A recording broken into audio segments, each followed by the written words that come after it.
Magandang umaga sa move tayo, move.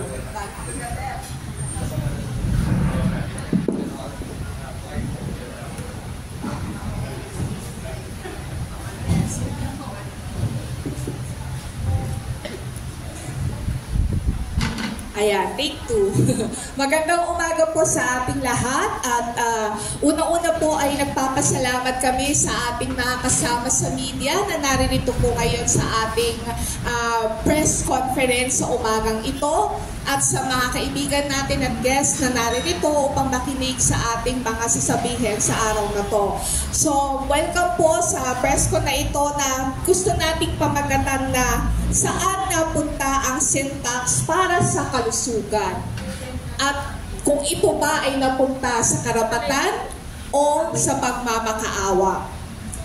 So para sa umagang ito, ipapaliwanag po siguro muna natin yung sitwasyon na kung nasaan tayo ngayon pagdating po sa public health ilalatag po natin kung ito bang perang kinuha sa atin or nawala, ay saan po ba napunta at ano po ba yung mga rekomendasyon po natin sa tamang paggastos ng ating pera. Tandaan po natin, ang PhilHealth money at ang pera ng ating pamahalaan na nasa ating pamahalaan ay pera ng taong bayan. So siguro bago po muna ako bago tayo mag-start sa ating programa, bago din ipakilala ang bawat nating mga speaker sa umagang ito, ipapakita po muna natin ang sitwasyon ng ating public health. So siguro pakitingnan lang po natin yung ating slides. Yan. So dito po sa una nating slide ay gusto nating ipakita ang out-of-pocket expenditures for health ng bawat tao o sa bawat bansa. Ang out-of-pocket expenditures para sa kaalaman ng lahat ay isa sa mga pinaka-nararamdaman tangible na nagpapakita kung gumagana ba yung ating public health system sa ating bansa at sa universal healthcare. Out-of-pocket, ito po yung nilalabas natin kapag tayo yung mga pasyente at nagkakasakit po tayo. Magkano ba ang nilalabas ng bawat taong may sakit? So, ngayon po, pagbabasihan po natin yung ating unang slide at yung tong graph na ito, na ang pangatlo po sa mataas ang out-of-pocket spending for health ay ang Pilipinas. So, 45.95% ang atin pong nilalabas kapag tayo po ay nagkakasakit. And almost lapit na rin tayo sa Cambodia at Myanmar. At naunahan na tayo ng Indonesia, Vietnam, Malaysia sa out-of-pocket spending. So, mataas po yan at ang ating vision sana ng universal healthcare ay mapababa ito at least until 30 to 20% na lang yung nilalabas po natin pag tayo nagkakasakit. At ang kataasan nito ay dapat sana ang PhilHealth ang nagbabayad ng ating mga expenditures. So next slide please. So ano yung resulta nito? So 1.6 million Filipinos, mga Pilipino, kada taon ang naharap sa catastrophic health expenses. Ito po yung mga hindi naman kahirapan pero pang nagkasakit ng isang sakit na malala o pang matagalan ay talagang pwede po silang mabaon sa utang. At kapag nagtuloy-tuloy ang kanilang ginagastos bilang mga pasyente, kada taon, syempre nagpo-progress yung kanilang mga sakit, ay namumulubi na po sila. 1.1 million Filipinos. Every year po yan, kada taon, ang namumulubi. So magsisimula ka sa pagmamakaawa, tapos magiging baon ka na sa utang, and then mamumulubi ka na ng tuluyan. Na dati naman ay hindi ka pulubi. Siguro ikaw ay isang middle class na nagtatrabaho, workers, ganyan. Pero dahil sa iyong sakit ay ikaw ay talagang nasadlak sa kahirapan. So ngayon po, para po sa explain pa ito ng gusto at bakit nga ba gusto natin maintindihan ang MAIP at saka po yung PhilHealth at bakit tayo pumapabor mas sa PhilHealth, ipapaliwanag po ng ating speaker ngayong araw na to at akin po siyang tatawagan, si Dr. Juan Antonio A. Perez III or we call him Dr. JP, former Undersecretary and Executive Director of the Commission on Population and Development Program or POPCOM and Universal Healthcare Collective. So, Dr. JP. Maraming salamat, Jofty. Salamat sa pagdalo sa press briefing na to. Nais kong idugtong yung istorya ko sa binanggit na out of pocket. Dahil sa napakataas na out of pocket, alam ng mga mamamayan natin na kung pupunta kang ospital, kung minsan pupunta ka lang health center, mapapagastos ka. So that ang kasabihan sa amin sa Quezon, taga-Quezon din ako, pag pupunta ka sa Quezon Provincial Hospital, maghanda ka ng isang kalabaw na ibebenta mo dahil yun ang inaasahan nilang gastos mga magsasaka. So, dahil dyan, parang nag-aatubili ang ating mga kababayan na pumunta sa ospital or sa doktor. Madalas, ang nangyayari, ang ating mga kababayan pupunta sa doktor, pakiikan sa next slide. Yeah.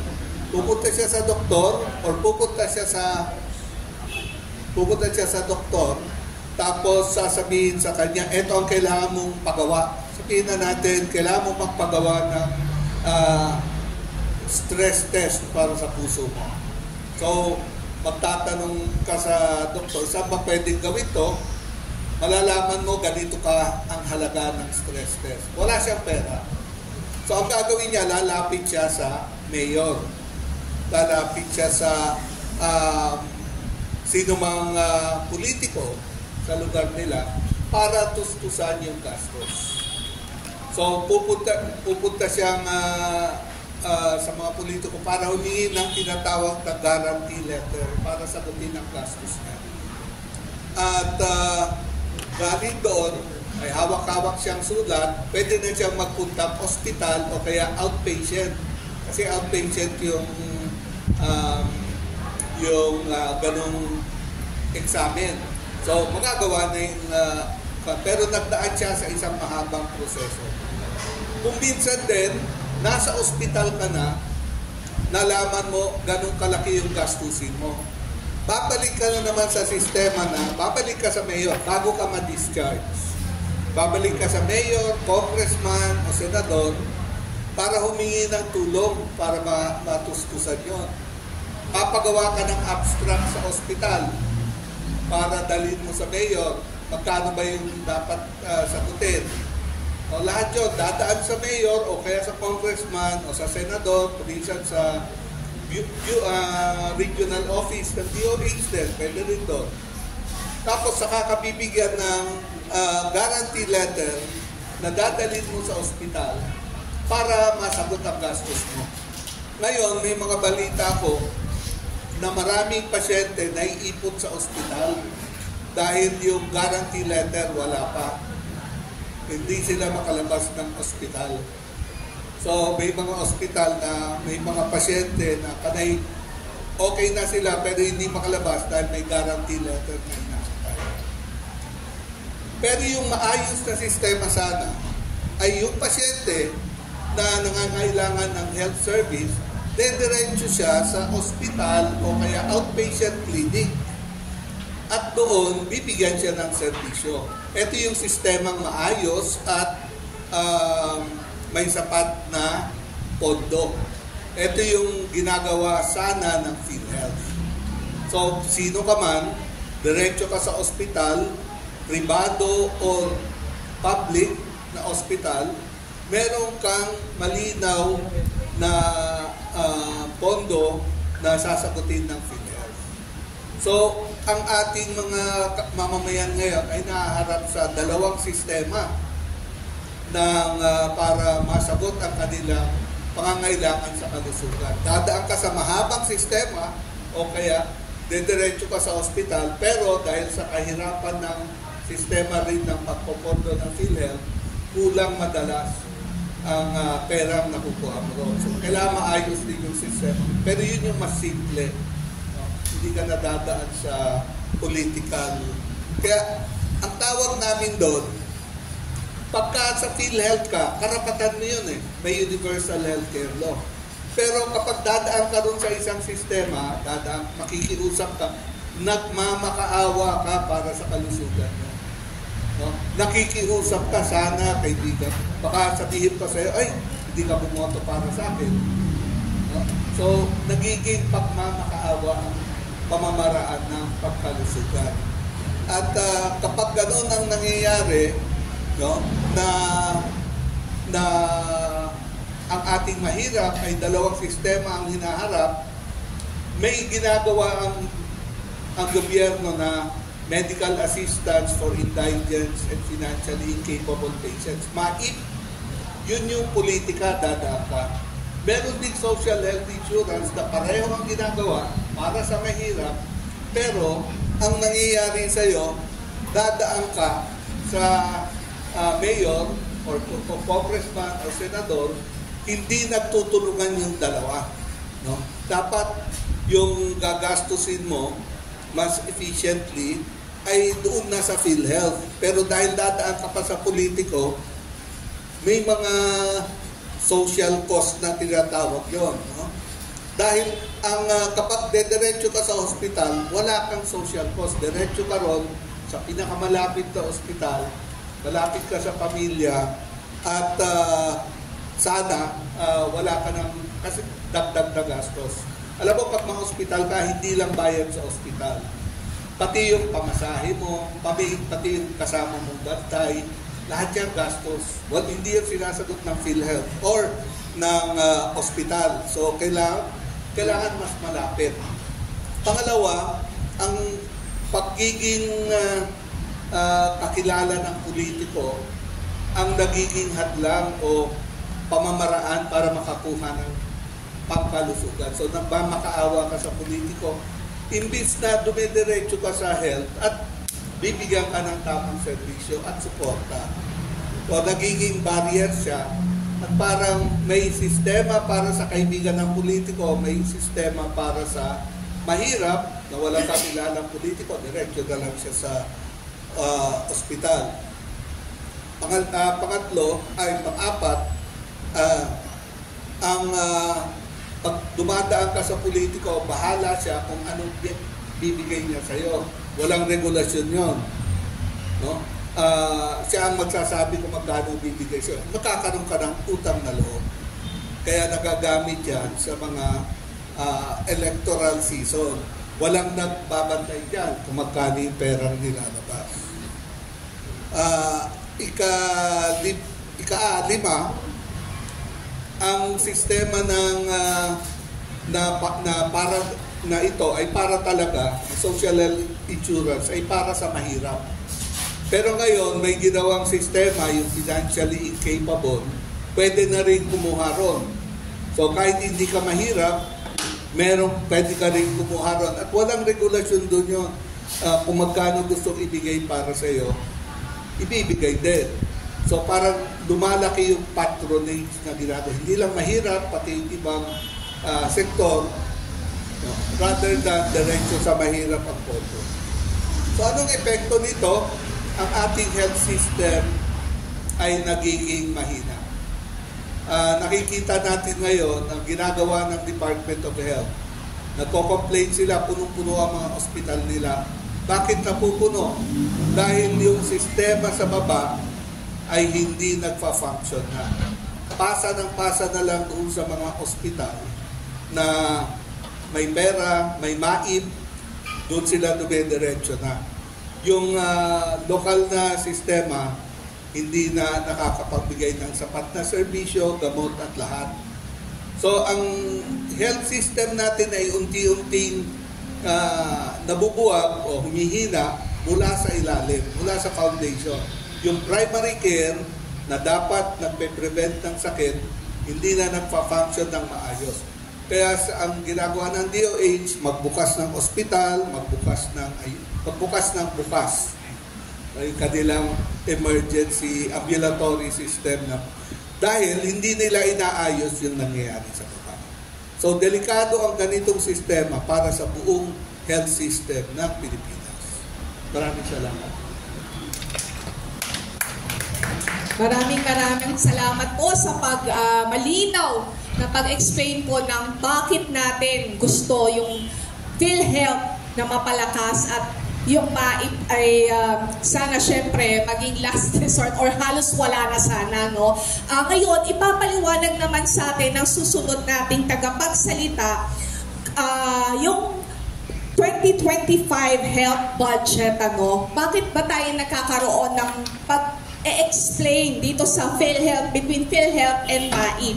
Tatawagan ko na po si Prof. Shelo Magno, isang co-convener of Wag Kang Corrupt, board member of Bantay Kita, and co-chair at Open Government Partnership. At professor sa UP. Baka sabihin ng mga estudyante ko, absent ako. So, ganito po yung ating lesson today. Next slide, please.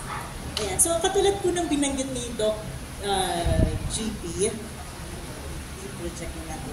Katulad po na binanggit ni Doc GP, ang vision po natin, according to our law, ay magkaroon ng universal healthcare program. Kasi nga po, sa perspektibo natin bilang mamamayan, dapat hindi tayo nasasubject sa mga paghihirap dahil lang sa gastusing pangkalusugan. Kaya po na-set up ang PhilHealth. Nakita rin po natin na kung palalakasin natin ng PhilHealth, ito ay mas magiging convenient sa atin bilang mga mamamayan. Dahil kailangan mo lang pumunta sa ospital, ang iintindihin mo lang yung pagkakasakit mo at kung paano ka gagaling. Sa ibang sistema ng funding po ngayon, nagkasakit ka na, kailangan pang lumapit sa politiko at magmakaawa para magkaroon ng pangtustos ng panggastos natin. Ngayon, kung ito pong vision na to, na magkaroon tayo ng universal healthcare program ay natatakda sa batas, paano po ito ini-implement ng ating gobyerno? Ito pong graph natin, ang pinapakita nito ay magkano ang inilalaan na budget ng gobyerno sa PhilHealth. Ito po ay dapat hindi discretionary dahil napakalinaw sa mga batas natin, RA 10963. Yung tax tungkol sa sweetened beverages, nakatakda po doon 40% of the 80% revenue from excise tax on sweetened beverage should be allocated to PhilHealth.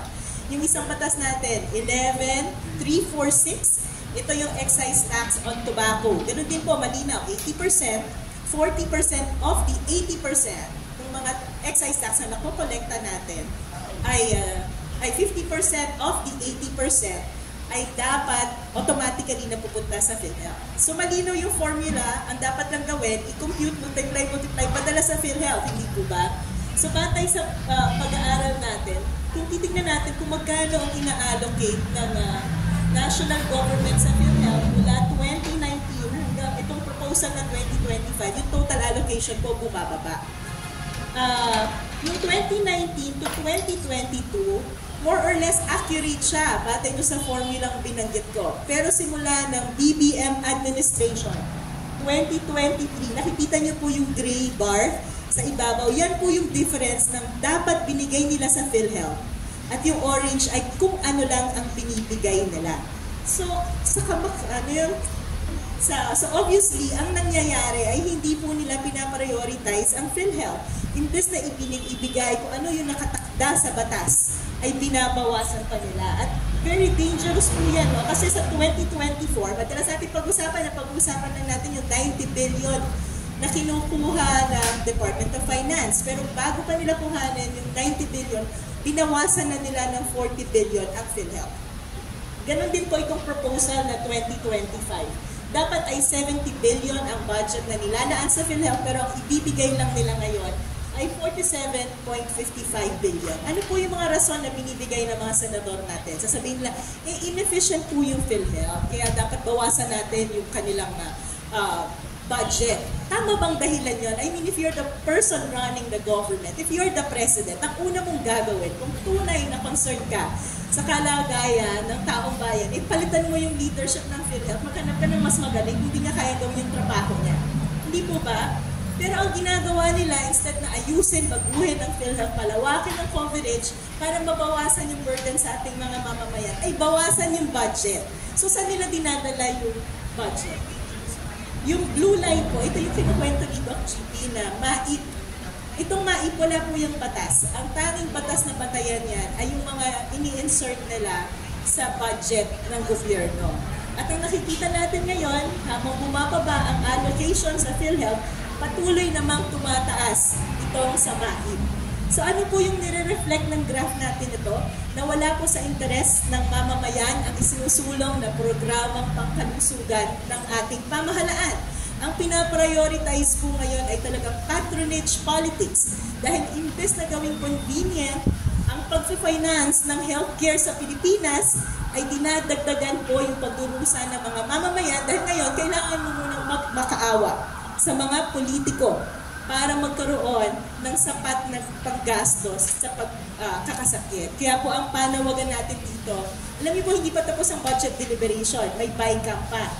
No? So mamaya po i-discuss natin yung ating mga panawagan. Kaya po tayo dito ngayon ay nagpe-press con dahil ibig sabihin na gusto po natin kalampagin yung mga senador natin at mga congressman. Konting hiya naman, alam ko araw-araw nakatutok tayo dito sa laban ng kadiliman at kasamaan. Pero may mas malalim na naratibo po na tayo, mga mamamayan, ang naaapektuhan na hindi natin nakikita. Dahil nakikita lang natin yung dog show nila. No? Pero ito po kasi apektado tayo, tayong nagbabayad ng PhilHealth, tayong nagbabayad ng tax. No?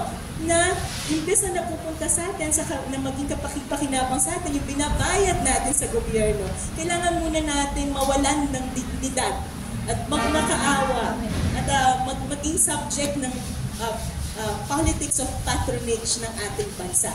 Bago tayo makinabang, sa tax na tayo mismo ang nagbayad. Hindi po ba ginigisa tayo sa sarili nating mantika habang inaaliw tayo ng Senate flex at Congress flex.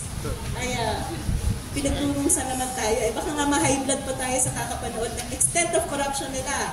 Inumin niyo po yung maintenance medication niyo, ha? Kasi kapag na-hospital kayo, manghihingi pa kayo sa mga politiko na yan ang pampagamot niyo.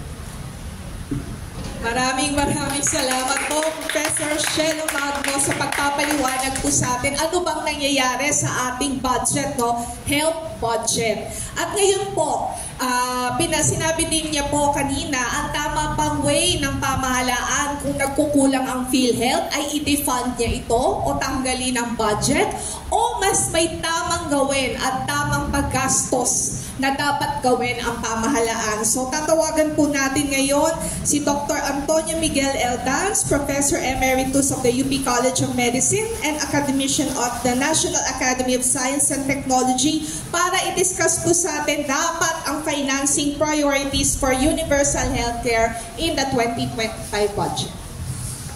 Good morning sa lahat ng nandito. Pinag-usapan na ni Dr. GP yung kaibahan ng MAIP at PhilHealth. So yung MAIP, parang regalo ang kalusugan natin.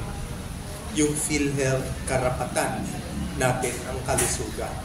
Tapos pinakita ni Professor Shelo na bakit lumalaki yung pondo na pangregalo at lumiliit yung pondo sa karapatan natin. No? Yan ang dalawa. At saan napunta yung earmark for tobacco, for health, galing sa sin tax, no? Bakit nawawala yung mga gray bar na yan? Saan napunta? Baka napunta sa pangregalo. Hindi natin alam. Hindi transparent. Dapat ipaalam sa taong bayan. Bakit nyo binabawasan ang pera namin para sa kalusugan? Ang pag-uusapan ko ay isa pang amendment or proposal sa ating General Appropriations Bill for 2025, no? Na kasabay nito, binawasan ang karapatan, dinagdagan ang pangregalo. No? Ito yung susunod na panukala na gusto kong pag-usapan, no? Yung medical assistance to indigent patients sa GAP. So nakasaad doon, iniksian ko na lang, to facilitate the efficient use of funds appropriated under this Act, the DOH shall determine a list of safe and effective drugs and medicines registered with the FDA that are not yet included in the formula, notwithstanding their general acceptance in use in the treatment and care of patients. Maraming nakatagong bagay dyan. Tinanggal na dapat yung mga gamot na ginagamit natin recommended ng mga professional society. Tinanggal din na dumaan sa Health Technology Assessment Council ang mga gamot na yan. Pag regalo ang gamot, basta approved ng FDA, pwede na yan. No? Ano bang problema dito? Tingnan natin no, sa next slide. Ano ba ang trabaho ng FDA, ng professional societies, Health Technology Council, at saka Department of Health and PhilHealth? Ang Food and Drug Administration, ang tungkulin nila sa pag-aral ng gamot, tanong, may visa ba ito? Pwedeng malaking visa, pwedeng halos wala. No? Pero yun lang tanong nila, meron bang visa ito? At mas malaking tanong ng FDA, safe ba ito? No? Baka lalong makasama lang sa atin. Ang mga professional society, ayon sa Universal Healthcare Act, may tungkulin din. No? Yan ang PMA, Philippine College of Physicians at iba. Ang tanong nila, pag-usapan natin, may 100 gamot para sa high blood. Rekomendado ba natin lahat to? Alin ang pinakamaganda ang effect? No? Kukumpara mo sila sa isa't isa. No? Ihuhuli mo siyempre yung mga kukunti lang ang visa nila. Yung Health Technology Assessment Council, napaka-komplikado ng trabaho niyan. Next please. Ang tanong nila, sulit ba ang halaga nito? Mahirap yung tanong na yun kasi hindi mo lang tatanong magkano yung gamot, tatanong mo rin magkano bang itago ito, store. Magkano bang ibigay ito? Iinumin lang ba o iiniksyon? Magkano ang sweldo ng mga mag-iiniksyon nito? No? At iba pa, no? Gaano kabilis ito mag-expire? No?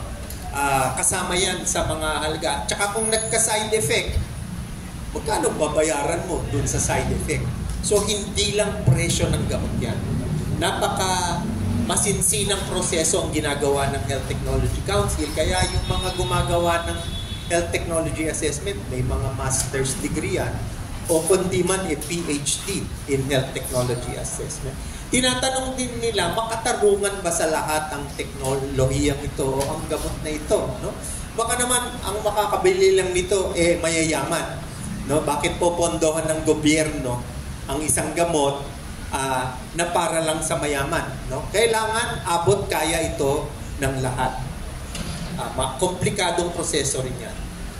Sa huling-huli, paiksi ng paiksi, 100 medicines sa FDA for high blood, sa professional society, baka 20 na lang. Pagdating sa Health Technology Council, baka 5 na lang. Madali na trabaho ng PhilHealth and DOH. No? Kaya ba ito ng budget? No? Yung budget, hindi lang para dun sa gamot, para din dun sa magbibigay ng gamot at iba doon sa healthcare system. Kaya ba natin ito? Ang gusto nila, kung PhilHealth, dadaan sa lahat na ito, ang babayad. Pero kung regalo sa atin at magmamakaawa tayo, tatanggalin nila yan ang rekomendado ba ito, sulit ba ito, makatarungan ba sa lahat. Ang magdi-decide na lang yan, tatanong na lang ng DOH ang ginamit na salita doon. Ginagamit ba ito ng ibang doktor? No? Generally acceptable ba? No? And generally used. Alam naman natin hindi pwedeng batayan yon ng pagbigay ng gamot. No? Dahil ginagamit ng ibang tao. No? Kasi merong mga gamot na ginagamit na hindi naman mabisa. Napakarami nito na ayaw nating umabot sa ating mahihirap, lalo na mahihirap ang makakatanggap nito. So, next please. Ako po, nasa government hospital ako for more than 40 years na. At lahat kayo dumaan na sa paghihirap ng, kung hindi kayo yung nagkasakit, kamag-anak nyo, kaibigan ninyo, ang naghirap sa sakit. mahirap magkasakit. Mas mahirap magkasakit na wala kang pera. Pero ang pinakamahirap po, magkasakit, wala kang pera, bibigyan ka pa ng maling gamot. Yan, sa akin, napakalaking problema yan. At hindi pwedeng dahil regalo yung gamot, hayaan na nating makatanggap ang mga mahihirap ng gamot na hindi nasuri ng mabuti ng ating mga medical professional societies at ng ating Health Technology Assessment Council. So sa tingin ko, alang-alang sa mga kababayan nating naghihirap, kailangan tutulan natin ang mungkahi na ito na tanggalin ang Health Technology Assessment at professional recommendations doon sa proseso ng pag-approve ng mga drugs na magiging regalo ng ating mga may kapagyarihan. So maraming salamat po. Maraming salamat po, Dr. Tony Dance, para po sa pag-explain naman po sa amin kung gaano ba kahalaga na magkaroon at uminom ng tamang gamot na sinuri ng ating mga eksperto at ang ating medical professional. At tandaan po natin, ang Health Technology Assessment Council ay nakapaloob sa batas ng Universal Healthcare. Ang ating vision ng pag-aayos ng ating sistemang pangkalusugan. So kasama siya, hindi lang ang PhilHealth. Okay, so ngayon naman po ay nalalapit na yung pagtatapos o pagsasara ng pag-uusap tungkol sa budget. Pero hindi pa huli ang lahat. Meron pang dadaan ng proseso ang mga mambabatas para tuluyang maipasa ang 2025 health buong GAA or sabihin natin General Appropriations Act na magbabudget po para sa 2025. Akin pong tatawagan ngayon si Ms. Jessica Reyes Cantos, co-convener ng Social Watch Philippines para sa ating call to action at ano ba yung ipopropose pa namin pagdating po sa budget reform. Sige. Hello. Magandang umaga ulit sa ating lahat.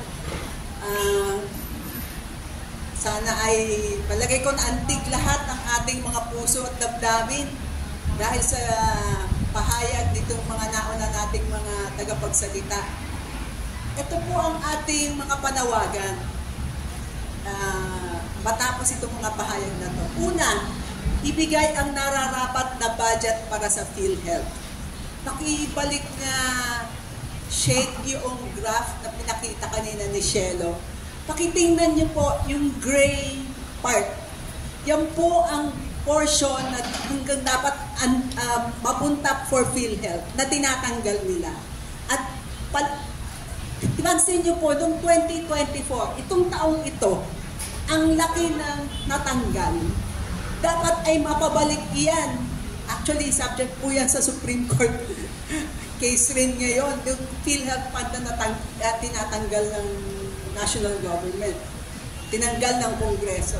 At ito po, sa proposed 2025, dapat po 70.11. Pakipantayan po natin. Dapat ganyan ang lalabas na line item budget for PhilHealth. Imbes na yung proposed lang na 47.55. Let's make sure na lahat ng mga congressman, senador, pwede po ba natin kalampagin sila at sabihin, pakisigurado namang 70.11 yung nakalagay na PhilHealth fund, imbes na yung nakapropose na 47.55. Yan po ang unang panawagan.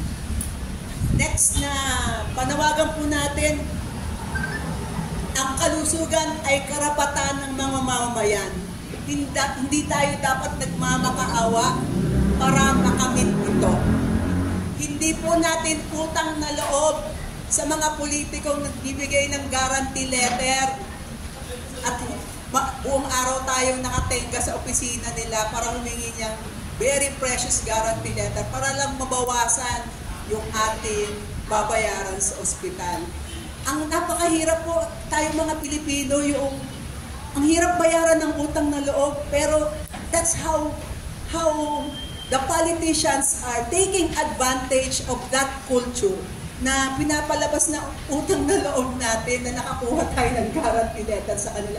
When in fact, yung pera po yan ay galing sa atin, sa mamamayan, galing sa taxes na pinolekta ng gobyerno sa mga mamamayan at dapat ay properly spent. Hindi po yan personal nilang kitaka. Yan po ay pera ng taong bayan at dapat hindi na tayo may utang na loob sa kanila dahil merong guarantee letter na nakuha. At ang pangatlo po, yung binanggit ni Shelo at saka ni Jofty, hindi pa tapos ang laban. Umpisa po bukas, may BICAM. Merong Bicameral Conference Committee. Ano po yung nangyayari sa BICAM? Ideally, pag meron pong panukalang batas, yung conflicting provisions ng House version, yung pinasa ng Kongreso at ng Senate version, yan lang po dapat ang pag-uusapan na kung merong pagkakaiba. Sa ordinaryong batas, yan po ang nangyayari. Pero pag po sa budget, ang daming hocus-pocus na biglang wala sa Senate version, wala sa House version, itbulaga tayo. Biglang merong nabawasan na pondo at sa PhilHealth. Nasaan napunta? Sa AKAP, sa tupad, mga ayuda politics, pandagdag utang na loob na naman ng mamamayan. Ano pa po ang nangyari sa BICAM itong 2024? Hindi lang po PhilHealth funds ang pinakailaman. At yan po ay wala sa versions ng House and Senate, biglang itbulaga, lumabas sa BICAM. NDRRM funds, yung pong sa disaster funds, 9.5 billion ang nabawas. Ang senior citizens pension po, nabawasan rin. Ang AFP modernization fund, nabawasan ng 10 billion ay nasa kalagitnaan tayo ng laban sa West Philippine Sea. Bakit? At ang pinakamasaya, okay, DPWH, meron pong funds na nabawas dyan, yan po yung mga foreign funded project ay pinakailaman at ang napalagay ay mas maraming pondo sa DPWH pero sa flood control. Ang saya! 100, ayan, 75 billion ang napadagdag for flood control. Ang saya-sayaan. Anyway, hindi po masaya ang Pasko. Kaya po ang ating panawagan, ito pong BICAM, especially for the budget, gawin po natin open to the public. Nung pong COVID time, bawal pumasok sa Kongreso, alam niyo po, kaya nilang i-live stream ang proseso ng pagde-deliberate nung panahon ng COVID. Nakikita natin sa paano sila nagdidebate.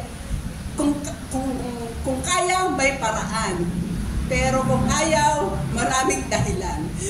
Mayroon na pong technology, tayo, ang panawagan po natin sa open BICAM process, i-live stream, i-publicize ang schedule at venue ng BICAM para pwede po tayong magbantay. Allow citizens and media to observe and document the proceedings. I-publish po ang minutes ng BICAM. Sino ba ang nag-propose? Magkano ang proposal niya? Pero sa totoo lang po talagang waste of time dapat yung BICAM kung dumaan sa House, sa Senate, dapat yung conflicting versions lang yung mangyayari. Doble trabaho po at pagbabantay ang ginagawa natin. Kami po sa Social Watch, parang in the past, natutuwa kami na nakaka-intervene kami sa process ng Congress at may mga little victories kami in the past na nadagdagan ng budget for, halimbawa po, education sa mga persons with disabilities, etc. Pero ngayon po, kahit na anong tumbling ang gawin niyo sa Congress at sa Senado, na, sige, ilagay as line item, nakakalungkot po kasi sa BICAM, nababalahura yung mga citizens initiatives para sa alternative budget initiative. Kaya, kung ang po natin, let us have a resounding voice na buksan ang BICAM process, lalo na ng budget. I-live stream yan. Kayang-kayang gawin yan kung gusto. I would like all of us citizens to take advantage of the elections. Pwede po bang sulatan nyo ang congressman at senador ninyo? Boboto po ba kayo sa panukala na ibuksan ang budget BICAM process? Kung hindi po, huwag nyo silang iboto. Ngayon kung sabihin nila, oo, ay ipakisulat niya. Kasi pag kayo'y nanalo, babantayan ko. At kung hindi kayo bumoto dyan, ay may re-respect po kami sa inyo. Let us use our so-called democracy to really elect people who mean well. The other side of the coin, i-challenge po natin ang Pangulo. Kasi all these things are happening right under his nose. Imposibleng hindi alam ng DBM. Yung mismong DBM may proposal, papalitan ng House and ng Senate. Supposedly, ang DBM ang nagpo-propose ng mga bagay-bagay batay sa Philippine Development Plan. All these things, sana po ay ating makonsider and take advantage of where we are now and where our people should be led to. Yun lang po, salamat po ng marami. Maraming salamat po, Ms. Jeng, sa inyong paliwanag at sa ating mga panawagan mula doon sa umpisa hanggang dito po sa pagbubukas sana natin panawagan na buksan ang bicameral conference para mas maging transparent, accountable ang ating pamahalaan sa pondo na ating pinalalagan sa kanila. Tandaan po natin tayo po yung mga taxpayer.